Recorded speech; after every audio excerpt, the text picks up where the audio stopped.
Tokoh masyarakat Bujuk Agung Kecamatan Banjarmargo, angkat bicara mengenai pembakaran tebu di PT Bangun Nusa Indah Lampung.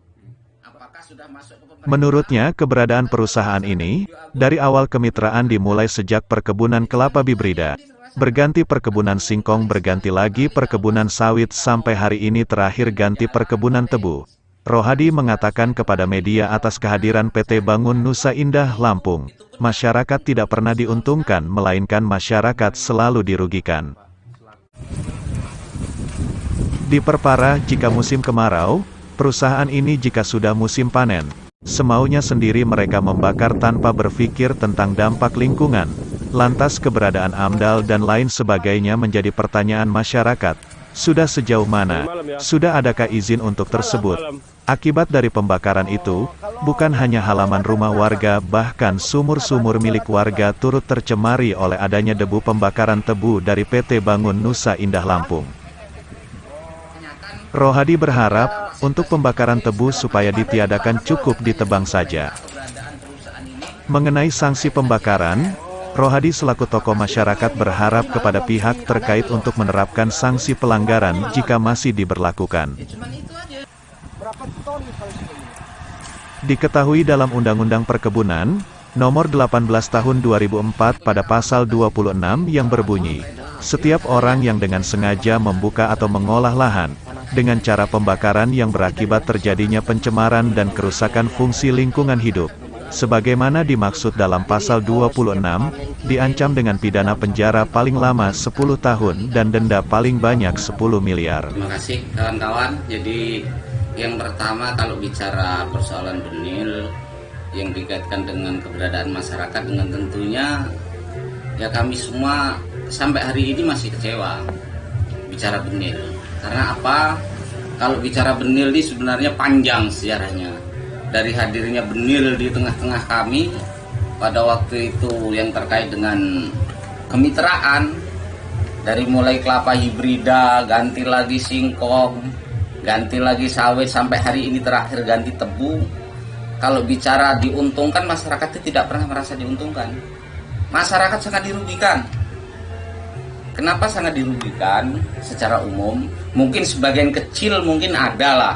Mungkin sebagian kecil masyarakat, saya nggak bisa nyebut siapa dia, mungkin sebagian kecil ada, mungkin yang juga mungkin dapat hasil dari sana.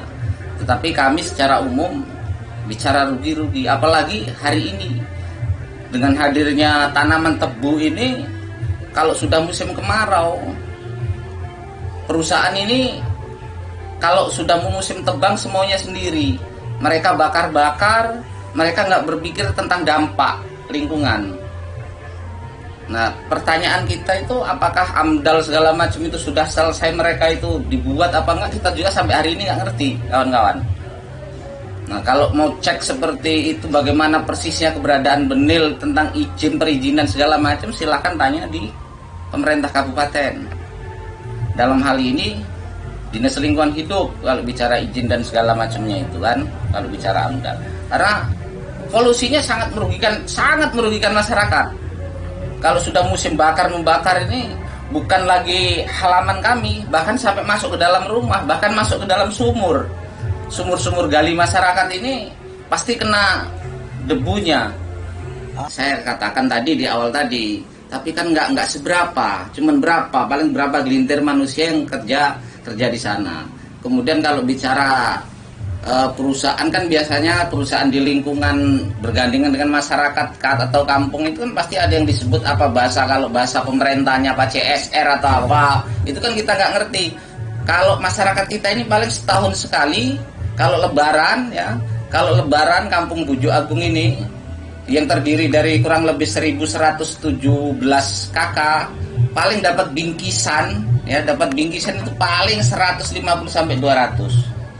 Bingkisan yang berisi beras 2 kilo, mie, hanya itu. Itulah yang dirasakan oleh masyarakat. Kira-kira apakah ini sudah layak? Gitu loh. Juga nggak, Pak? Nah, sampai hari ini saya sih belum ini, karena kebetulan itu bukan bidang saya. Saya sebagai masyarakat saya nggak ngerti. Seandainya pun ada juga kan saya nggak ngerti mereka berobat kemana. kena apakah karena memang dampak itu karena masyarakat awam atau memang dianggapnya penyakit biasa, kita kan nggak ngerti kan itu. Sehingga yang pasti intinya kalau saya lihat pasti itu berdampak negatif dengan pembakaran yang dilakukan oleh perusahaan itu. Untuk harapan Pak ke depannya Pak? Harapannya yang pasti paling tidak kan ada sih di daerah-daerah lain yang kalau sudah bicara tanaman tebu itu yang pasti yang pertama kan kalau ada perusahaan itu kan saling menguntungkan antara perusahaan dengan lingkungan perusahaan yang ada. Nah, yang pasti kami minta kalau bisa jangan sampai lagi ada bakaran-bakaran itu. Kan bisa sih kalau waktu musim panen itu nggak perlu dibakar tapi ditebang. Cukup ditebang kan bisa. Kenapa harus dibakar? Kan gitu. Nah, kami ini selalu dapat apa? Dapat negatifnya masyarakat. Ini yang membuat kami jujur sampai hari ini kami kecewa dengan hadirnya itu. Itu yang perlu saya sampaikan ke kawan-kawan. Kan yang punya kapasitas itu pasti dalam hal ini pemerintah. Silahkan tanya dengan pemerintah keberadaan perusahaan ini terkait dengan CSR. Apakah sudah masuk ke pemerintah? Tapi kalau masyarakat Bujo Agung belum ada, ya cuman itu aja yang dirasakan. Atau mungkin paling sekali dua kali kalau pas kita mau dandan jalan paling 100-200 meter paling pinjem alatnya sehari dua hari paling hanya itu pun belum tentu setahun sekali. Saya nggak punya kapasitas untuk jawab berlaku atau tidak. Kalau memang undang-undang itu ada, artinya kita hidup di Indonesia ini kan dasar acuan orang hidup, apalagi pemerintah dalam hal ini melaksanakan itu kan undang-undang harus dilaksanakan, ditegakkan dalam hal ini.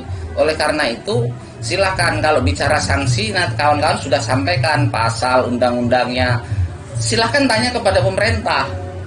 Nah kami berharap itu diberlakukan, itu dilakukan. Kami bisanya cuma minta supaya itu dilakukan, itu diterapkan gitu. Dari Tulang Bawang Lintas Merah Putih TV, Reza melaporkan. Kan gitu. Ya udah.